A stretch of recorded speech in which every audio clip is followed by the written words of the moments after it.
नमस्कार मित्रांनो. नमस्कार, मैं डॉक्टर गौरी साखरे. मेरे YouTube चैनल की ओडिशा ट्रैवल सीरीज में सभी का दिल से स्वागत है. सुबह का नाश्ता खत्म करके हमने भुवनेश्वर से ठीक सुबह 9 बजे अपनी यात्रा शुरू की. आज सुबह के नाश्ते में आलू पराठे थे, साथ में दही, अचार और ताज़े फल भी थे. हमारी गाड़ी बिल्कुल 8:35 पर हाजिर थी.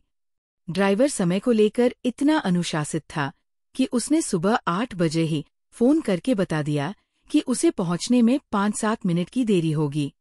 सुबह सबसे पहले पिपली गांव में शॉपिंग करने के बाद कोणार्क मंदिर जाना था और वहां से दोपहर में जगन्नाथ मंदिर की यात्रा तय थी. सुबह जल्दी निकलने की वजह से रास्ते में ज्यादा ट्रैफिक नहीं था. भुवनेश्वर की साफ सुथरी और हरी भरी सड़कों का आनंद लेते हुए हमने अपनी यात्रा शुरू की.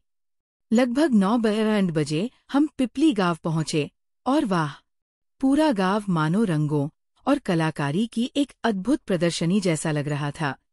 ओडिशा, जिसे हम उड़ीसा भी कहते हैं, पूर्वी भारत का एक खूबसूरत राज्य है जो भारतीय कला और सांस्कृतिक धरोहर का एक महत्वपूर्ण हिस्सा है. इस राज्य की कला मूर्तिकला, चित्रकला, हस्तकला और नृत्यकला के विभिन्न रूपों में समृद्ध है.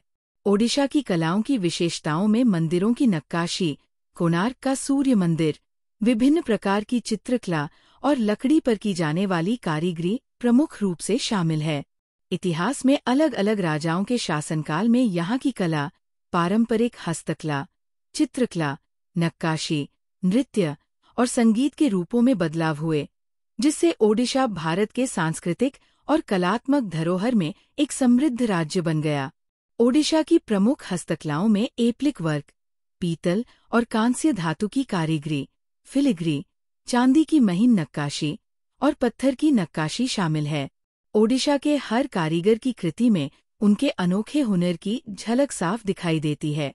ओडिशा कई तरह की कलाओं के लिए प्रसिद्ध है, जैसे कि पिपली अपने एप्लिक वर्क के लिए जाना जाता है, पुरी का जगन्नाथ मंदिर, भुवनेश्वर का लिंगराज मंदिर, मुक्तेश्वर, राजा रानी और अन्य मंदिर अपनी पत्थर की नक्काशी के लिए प्रसिद्ध है. कटक अपनी चांदी की तारकारी, फिलिग्री वर्क, ताड़पत्तों की पेंटिंग, बालासोर की पत्थर की वास्तुकला और विभिन्न आदिवासी संस्कृति की झलक के लिए प्रसिद्ध है. कोणार्क का सूर्य मंदिर अपनी वास्तुकला की भव्यता के लिए प्रसिद्ध है.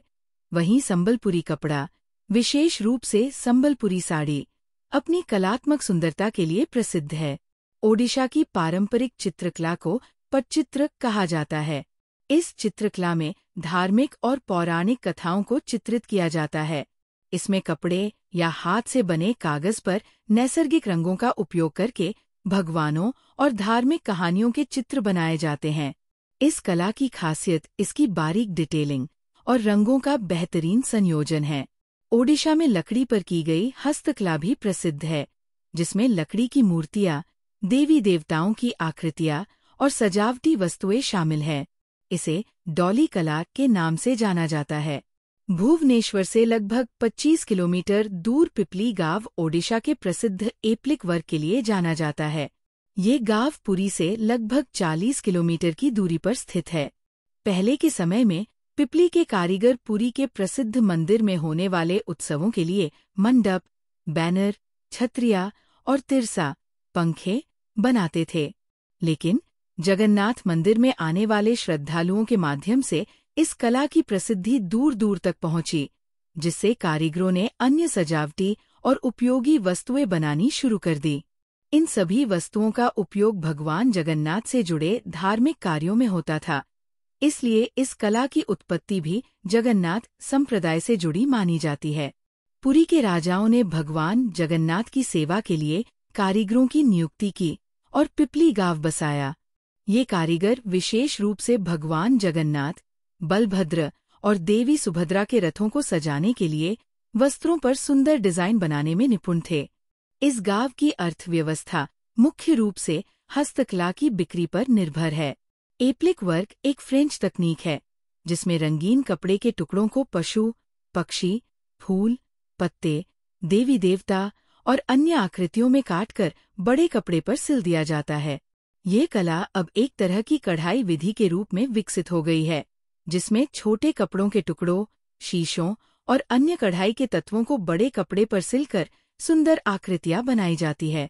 इस गांव में पुरुषों के साथ साथ महिलाएं भी एप्लिक वर्क में महत्वपूर्ण योगदान देती है।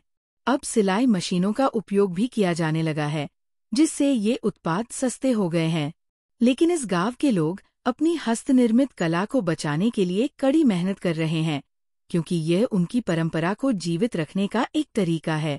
ओडिशा की चांदवा कपड़ा कला एक प्राचीन हस्तकला है। इस कला में कपड़े पर रंगीन चित्र और कढ़ाई की जाती है। खासतौर पर मंदिरों की छतों के लिए झूमर, चांदवा बनाने में इस कला का उपयोग किया जाता है, इसलिए इसे चांदवा कहा जाता है।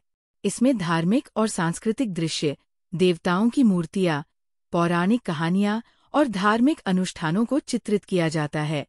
चांदवा कला का उपयोग मुख्य रूप से भगवान जगन्नाथ की रथयात्रा के दौरान किया जाता है। इस कला का प्रयोग रथ और मंदिर को सजाने के लिए किया जाता है।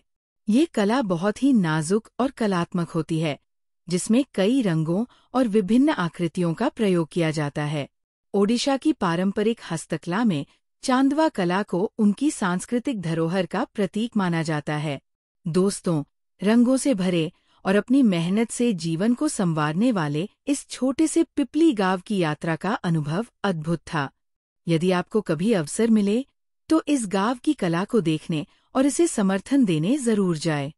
जल्द ही ओडिशा सीरीज के दूसरे भाग में मिलेंगे। तब तक के लिए नमस्कार।